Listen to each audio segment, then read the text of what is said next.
the most difficult concepts for these students to wrap their minds around are the way that we apply these different rights, essentially because many of them were dreamed up as part of the 1909 Copyright Act and have little to no bearing on the world that we live in today.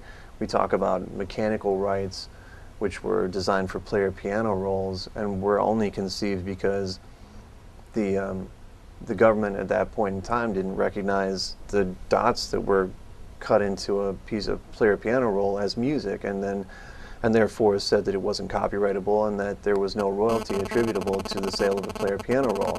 It was essentially the first MIDI, and since it wasn't traditional sheet music, it wasn't copyrightable, so they had to come up with this mechanical royalty. Now we're trying to apply this mechanical royalty to, you know, digital phonorecord deliveries and to ringtones and to all these other things, and it's really tough for a kid to figure out why that mechanical would be appropriate for something as ethereal as what would seem to be a transmission across cyberspace, which maybe you would think a performance royalty would be more appropriate for.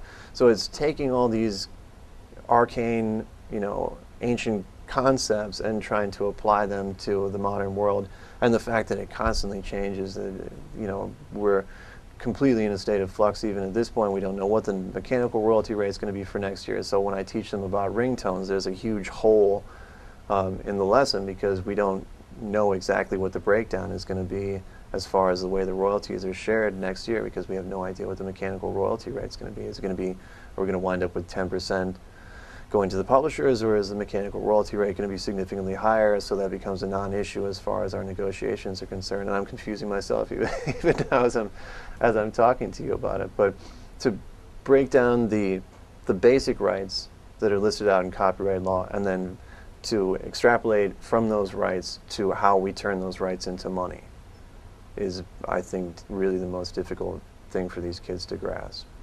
The CRB, the Copyright Royalty Bureau, or board, has to sit down and meet and figure out what sort of increase it is that we're going to get. It was, you know, 8.5 cents, and it went to 9.1 cents, and now they have to examine all the different factors, inflation, cost of living, and all these other things, and determine how much of an increase it is that we're going to get. It's one of the only royalties that the government participates in setting for us, and it's one of the best examples of why we don't want the government to interfere in our business. They set it at 2 cents in 1909. It remained at 2 cents until about 1976. The government forgot about us for almost 70 years. But now they're giving us occasional increases, and we very much appreciate that. We just have to wait and see what the next one's going to be. No, you see in other countries, like in England, where you see the PRS, their Performing Rights Society, has merged with their version of Harry Fox, the MCPS, where you have rights are being rolled up into a single organization, which makes it easier for music users to get multiple rights at the same time from a single organization, and streamlines everything. It eliminates back office costs, where you can have one accounting division instead of 2 accounting divisions between these different organizations. Here in America, you have ASCAP, BMI, CSAC. You then have, you know, Harry Fox Agency. There was a new organization, EasySongLicensing.com, that was just started as competition to the Harry Fox Agency.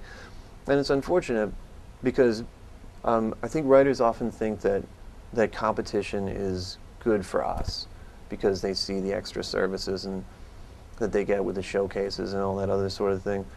But it's really basic economics. Competition doesn't help us. Competition, by its very nature, makes a product cheaper for the consumer, and we're not consumers, we're the creators. So competition is the worst possible thing for us because it dilutes our ability to go out and get whatever the market will bear for our work.